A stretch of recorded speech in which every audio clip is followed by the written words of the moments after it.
बाडीअ reporter Mehran Chandio बाडीअ में गुज़िरियल केतिरनि महीननि खां मुख़्तलिफ़ कंपनियुनि जे नेटवर्क ख़राब हुजण सार्फ़िन सां ज़्यादतियुनि ख़िलाफ़ बाडीअ जा शहरी रोडनि ते निकिरी आया। दरगाह चौक खां पुराणी बाज़ार ताईं एहतजाज मुख़्तलिफ़ कंपनियुनि ख़िलाफ़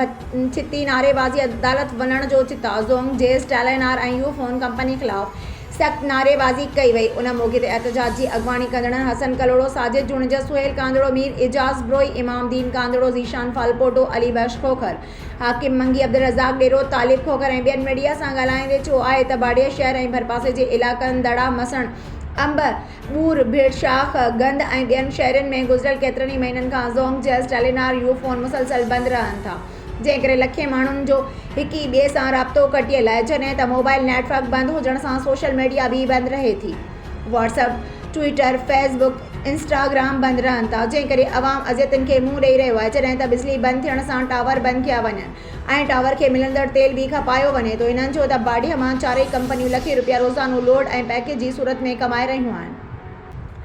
जॾहिं त सार्फ़िन खे मोबाइल कंपनियूं का बि सहूलियत ॾियण लाइ तयारु न आहिनि ऐं अवाम जा हज़ारे रुपयनि जा पैकेज बि ख़तमु थी रहिया आहिनि। हिननि चयो त जल्द मोबाइल नेटवर्क बहाल न कया विया त अज़ालो न थियो त मुख़ालिफ़ मोबाइल कंपनियुनि ज़ोंग जेस टेलीनॉर ऐं यू फोन ख़िलाफ़ हाई कोर्ट में केस दाख़िल करायो वेंदो।